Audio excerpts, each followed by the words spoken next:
Ankur, sowing seeds of hope.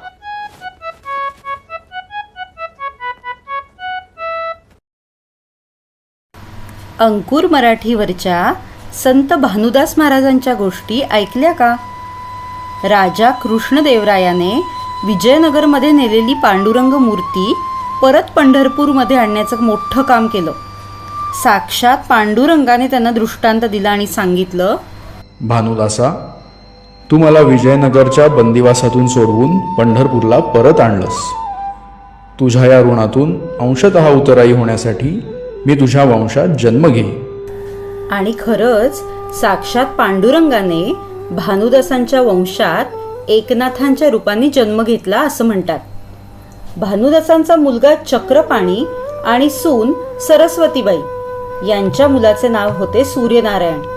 Suryanarayan आणि त्यांची बायको रुक्मिणीबाई यांचा एकुलता एक मुलगा म्हणजे एकनाथ. आज आपण एकनाथांचीच गोष्ट पाहणार आहोत. गोष्टीचे नाव आहे एकनाथांचे बालपण. एकनाथाचा जन्म ब्राह्मण कुटुंबात गोदावरी नदीच्या किनारी पैठण या गावी झाला. जन्मानंतर काही महिन्यातच या बाळाच्या आईवडिलांचे निधन झाले. छोट्या बाळाची जबाबदारी त्याच्या आजी आजोबांवर म्हणजे चक्रपाणी आणि सरस्वतीबाईंवर येऊन पडली. चक्रपाणींनी बाळाचे नाव ठेवले एकनाथ. हा स्वतः अनाथ, पण हा अनाथांचा नाथ होईल म्हणून हा एकनाथ आणि माझा एकोबा.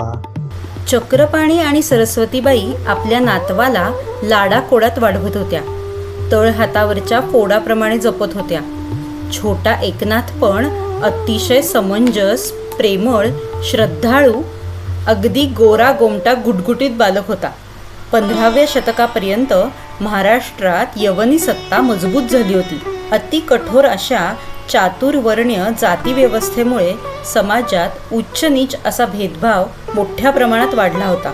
खालच्या स्तरातील समाजाला वाईट वागणूक मिळत होती. अंधश्रद्धा, कर्मकांड यामुळे समाज अक्षरशः केविलवाणा झाला होता. अशा वातावरणात वाढत असलेल्या छोट्या एकनाथाला खूप प्रश्न पडत. वय वाढले तसे त्याची मुंज केली आणि शिक्षण सुरू झाले. एखाद्या आषाढात शुक्रवारी पोतराज दारावर येईल. पोतराज स्वतःच्याच उघड्या अंगावर कोरडे ओढी. पोतराज दाराबाहेरूनच साद घाली. आलिया मरियाई तिचा झाला हो कोप, लहान थोरांचा जीव घेई आलिया मरियाई. आलिया मरियाई बेभान सुसाट वारा, जमीन कापे थराथरा आलिया मरियाई.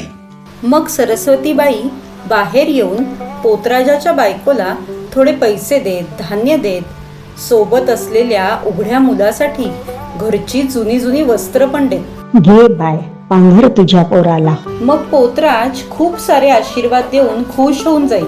मग एकनाथ आपल्या आजोबांना विचारे, आजोबा, मर्याई म्हणजे देवी ना? म्हणजे आपल्या सर्वांची आईच ना ती? होय कोबा, तिचा पण आशीर्वाद घ्यायचा.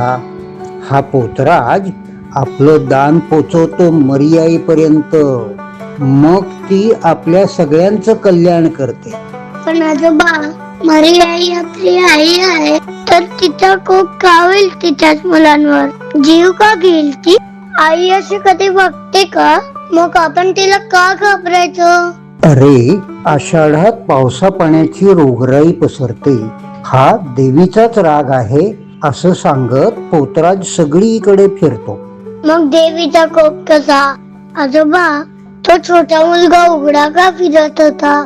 ते किती गरीब आहे. आपल्यात आणि त्यांच्यात एवढा का फरक आहे? त्यांना वेदाभ्यासाचा अधिकार नाही एकोबा. कसं वागावं, कसं जगावं याचं ज्ञानच नाही. मग त्यांना कोणी शिकवत का नाही? त्यांना कळेल अशा भाषेत. एकोबा, हे काम तू कर मोठेपणी. भानुदासांचे म्हणजे माझ्या वडिलांचे गुण घेऊन आला आहेस तू. नक्की खूप मोठा होशील आणि मोठं काम करशील. एकनाथा, चल आता जेवायला. आजीने कोणत्या कामाचे नाव काढले आणि एकनाथ निवांत बसलाय असं कधी व्हायचंच नाही. एकनाथ आजीला जेवणाची तयारी करण्यात मदत करायचा आजीने धान्य दळायला घेतले की क्षणात समोर हजर व्हायचा. आजोबा देवळातून आले की त्यांना पहिल्यांदा तोच पाणी द्यायचा. घरच्या देवाच्या पूजेची सगळी तयारी एकनाथ करायचा. रात्री आजी एकनाथाला म्हणे, बाळकृष्ण माझा, पाय चेपते तुझे. आज कामात मदत करून किती दमलास. अभ्यासातही एकनाथ हुशार होता. शिकवलेले श्लोक, ऋचा सगळ्यांच्या आधी त्याच्या पाठ व्हायच्या. आपल्या सवंगड्यांसोबत विट्टी दांडू, लगोरी, लपंडाव, एकीबेकी, हुतुतू हे सगळे खेळ खेळायला त्याला फार आवडायचं. कधी कधी सवंगडीच त्याला सांगायचे, एकनाथा आज वासुदेव होऊन जाऊ दे. मग काय, वासुदेवासारखी टोपी डोक्यावर ठेवून एकनाथ वासुदेवाचं रूप घ्यायचा. मग बहुरूपी एकनाथ वासुदेवाची गाणी गायला लागायचा. दान पावलो अयोध्येच्या रामाला, पंढरीच्या विठोबाला, द्वारकेच्या कृष्णाला, वैकुंठाच्या वैष्णूला दान पावलो.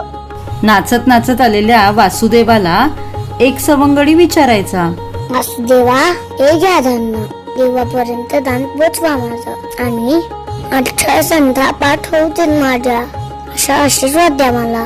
नंतर आज गुरुजी रागवतीलच मला. बाळा, तुझे दान पांडुरंगाला मिळाले. देव काय म्हणालाय, अभ्यास करा मन लावणी, मग देवील दावणी. मग सगळ्यांना हसू यायचं. एकनाथ विचारी होता, तसा तो खूप दयाळू पण होता. जणू प्रेमळ पांडुरंगच. आजी सणावाराला एकनाथाला नवीन सदरा शिवून दे आणि हातावर गोड धोडाचा खाऊ ठेवे. एकनाथ नवीन सदरा घालून खाऊ हातात घेऊन सवंगड्यांसोबत खेळायला जाई. येताना वाटेत कुठे गरीब उघडी पोरं दिसली तर क्षणाचाही विलंब न लावता आजीने दिलेला खाऊ त्याच्या हातावर ठेवे. शिवाय तो आपला नवीन सदरा अंगातून काढून त्या पोराला पांघरे.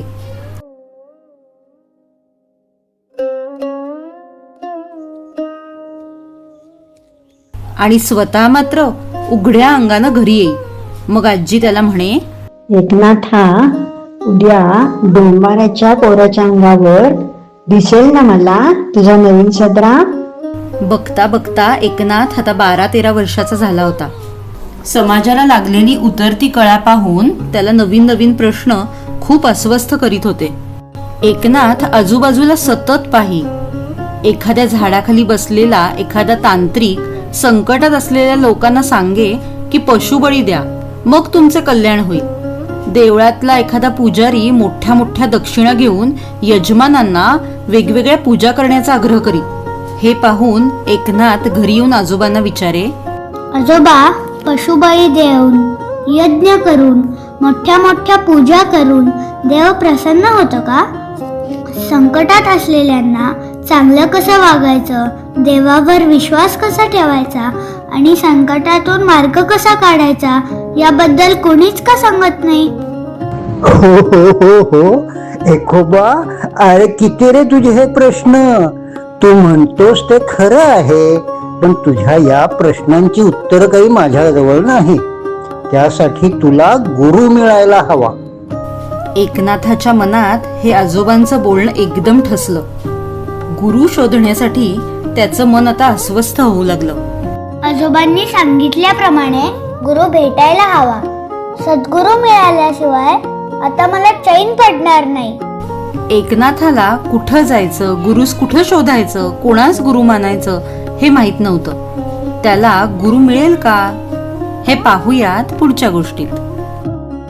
तुम्हाला अंकुर मराठी या यूट्यूब चॅनलवरच्या गोष्टी आवडत असतील तर नक्की लाईक करा, शेअर करा आणि सबस्क्राईब करा. संतांच्या गोष्टी जास्तीत जास्त लोकांपर्यंत पोहोचूयात.